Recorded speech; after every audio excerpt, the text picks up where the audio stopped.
జగన్ తిరుమల తిరుపతి దేవస్థానం లడ్డూ విషయంలో ఖచ్చితంగా తనకు సంబంధించినటువంటి దాని మీద ఏముందో అతనికి కావాలంటే అతని పాత్ర ఉందంటే అరెస్ట్ చేయొచ్చు, లేకపోతే వైఎస్ఆర్ కాంగ్రెస్ పార్టీ వాళ్ళు ఉంటే అరెస్ట్ చేయొచ్చు, అందులో తప్పేం లేదు.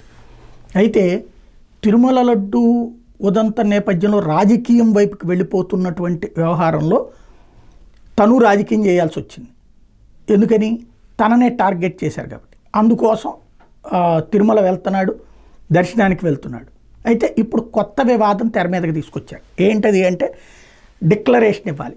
ఖచ్చితంగా అన్యమతస్థులు స్వామివారిని దర్శనం చేసుకునేటప్పుడు డిక్లరేషన్ మీద సంతకం పెట్టాలి. ఇది నిజం.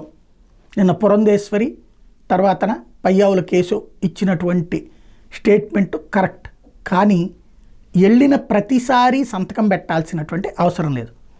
మొట్టమొదటిసారి వెళ్ళినప్పుడు సంతకం పెడితే ఇక ఆ తర్వాత వెళ్ళినప్పుడు అదే వర్తిస్తుంది. జగన్మోహన్ రెడ్డి ఇప్పటికే అనేక సార్లు వెళ్ళాడు. 2009 సంవత్సరంలో రాజశేఖర్ రెడ్డి అలా సంతకం పెట్టినే దర్శనానికి వెళ్ళారు కుటుంబంతో సహా. ఆనాటి నుండి ఈనాటి వరకు ఖచ్చితంగా వెళ్తూనే ఉన్నాడు జగన్మోహన్ రెడ్డి. కాబట్టి ఇప్పుడు మళ్ళీ దాంట్లో దర్శనానికి డిక్లరేషన్ అన్నటువంటి వివాదం సృష్టించాలనుకుంటే దేవుడిని అడ్డు పెట్టి రాజకీయం చేయడమే అవుతుంది. దేవుడి మీదన రాజకీయం చేయడమే అవుతుంది. ఖచ్చితంగా దర్శనానికి సంబంధించినటువంటి దాంట్లో నేను మళ్ళీ స్పష్టంగా చెప్తున్నాను, మొట్టమొదటిసారి వెళ్ళినప్పుడు అట్లాగా అన్యమతస్థులు డిక్లరేషన్ మీద సంతకం పెట్టాల్సి ఉంది. వెళ్ళిన ప్రతిసారి కాదు. ఇది ఏ ఈవోని అడిగినా మాజీ ఈవోని అడిగినా చెప్తారు.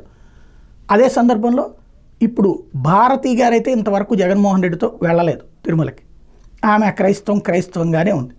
ఈయన మాత్రమే వెళ్తూ ఉన్నారు.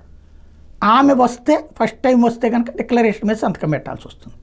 అది క్లియర్ కాన్సెప్ట్. అంటే మనం ఇందులో రాజకీయాలకు అతీతంగా లేదంటే కనుక బాధ్యతాయుతంగా మాట్లాడుకుంటే ఈ కాన్సెప్ట్ లేదు, ఎవరు రాజకీయం వాళ్ళు మాట్లాడుకుంటే ఎవరిష్టం వాళ్ళది.